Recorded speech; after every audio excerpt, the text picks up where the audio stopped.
Semangat pagi. Pagi kepada sahabat-sahabat, kolega-kolega anak Bapak channel. Pada saat ini kita akan membahas apa itu sistem operasi dan pembagian daripada sistem operasi. Kalau kita berbicara tentang sistem operasi, adalah merupakan sebuah software yang bermanfaat untuk mengaktifkan hardware yang ada di komputer, di laptop, dengan aplikasi-aplikasi yang ada di laptop atau di perangkat, agar dapat saling berkomunikasi dan menghasilkan informasi. Jadi kalau kita cerita tentang sistem operasi, kata kunci yang didapatkan dari situ adalah komputer, handphone, tablet, iPad, MacBook tidak dapat berfungsi, tidak dapat kita fungsikan, dan tidak dapat aktif tanpa adanya sistem operasi. Gitu ya. Artinya apa? Artinya adalah semua hardware itu dapat dihidupkan, dapat difungsikan karena adanya sistem operasi. Tanpa ada sistem operasi, maka software aplikasi apa saja yang kita buat dan hardware apa saja yang kita gunakan, mereka itu tidak bisa difungsikan. Sebagai contoh, bagaimana kita menjalankan software aplikasi di perangkat tanpa ada sistem operasi? Karena sistem aplikasi dia berjalan setelah hidupnya sistem operasi di dalam komputer. Makanya kalau kita bagi-bagi sistem operasi itu dapat kita bagi menjadi beberapa macam. Banyak sistem operasi yang ada di muka bumi ini. Tapi yang famous, terkenal adalah beberapa saja. Sebagai contoh, kita akan membahas jenis-jenis sistem operasi yang ada di muka bumi ini. Yang pertama adalah Windows. Ya. Jadi ada Microsoft Windows. Microsoft Windows itu adalah merupakan sistem operasi dengan varian-variannya ya yang dikeluarkan oleh Microsoft. Misalnya Windows 7, Windows 8, Windows 10, Windows 11, Windows 2000 Server. Ini adalah merupakan contoh daripada sistem operasi. Yang kedua adalah Linux. Linux ini adalah merupakan sistem operasi yang versus daripada Windows ya, dengan varian-variannya, misalnya Linux Debian, Linux Red Hat, Linux Mint, Linux Blancon, Linux Kali, dan yang lainnya.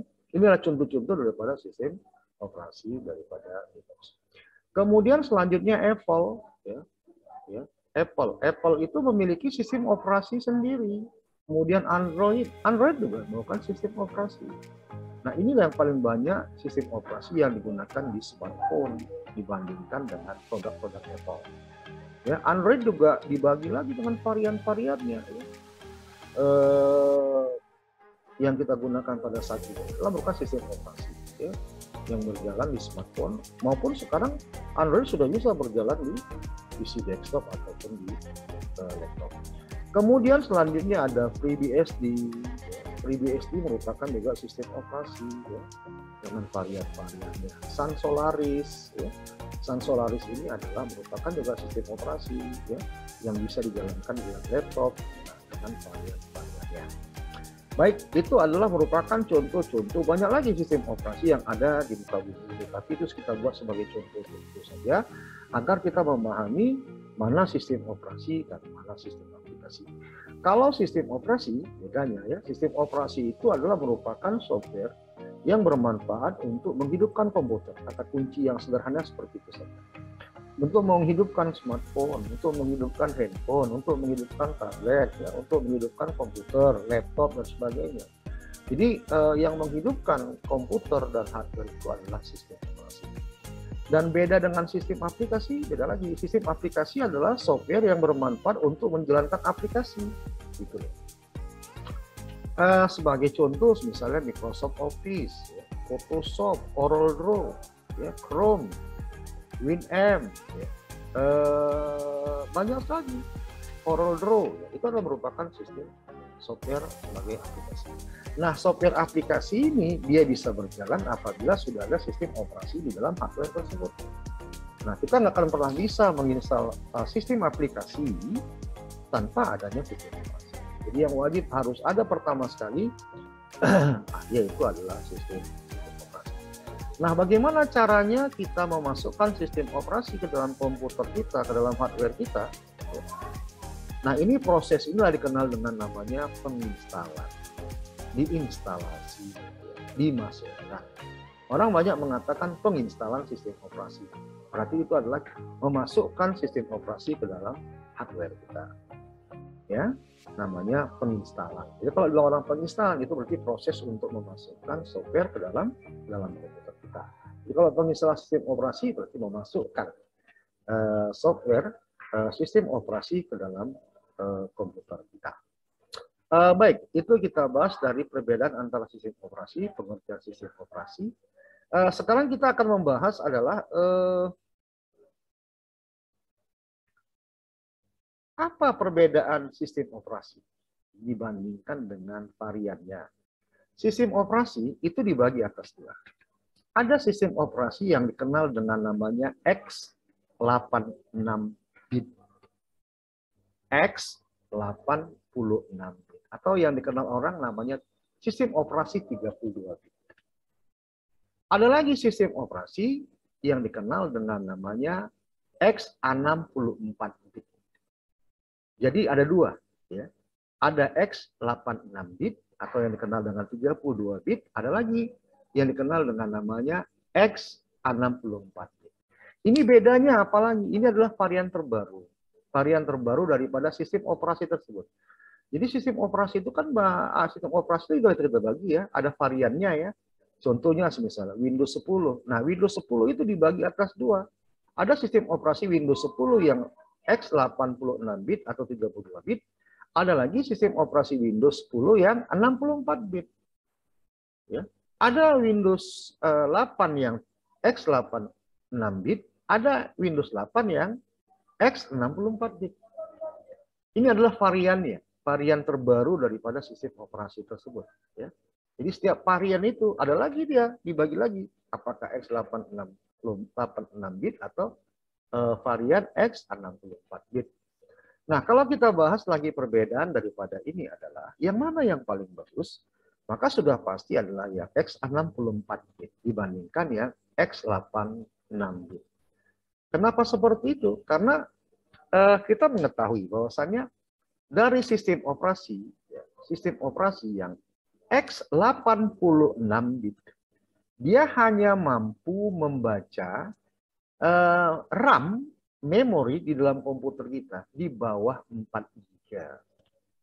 Jadi kalau semisalnya kita menginstal sistem operasi yang Windows 10 yang X86 bit, kita punya RAM 8 GB, maka 8 GB itu tidak berfungsi. Yang ditangkap dia yaitu RAM-nya hanya ditangkap dia di bawah 4 GB, berarti 3 GB ya. 3 GB saja yang ketangkap sama dia. Kita anggaplah 4 GB, tapi tidak bisa lebih. Itu kalau dia X86 bit, sistem operasi X86 bit. Sedangkan kalau sistem operasi yang X64 bit, dia mampu membaca RAM kita yang di atas 4 GB. Yang 4 GB.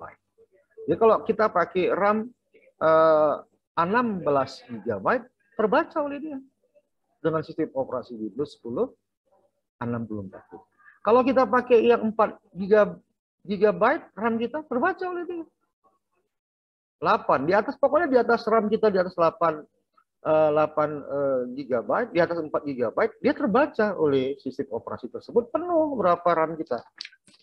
Nah, sedangkan yang X86 atau 32 bit dia tidak bisa membaca RAM yang di atas 4 GB. Dia maksimal 4 GB. Malah terkadang nggak jumpa lagi 4 GB. Di bawah 4 GB dia terbaca dia. Nah, seperti itu ya. Dari segi dia RAM. Dan dari segi performa, performa sistem operasi Yang kedua itu, jadi pertama, yang kedua, performanya itu pasti lebih baik dibandingkan dengan X86. Sistem operasi yang X64 bit performanya lebih baik daripada sistem operasi yang 32 bit atau X8. Ya, itu dia performanya.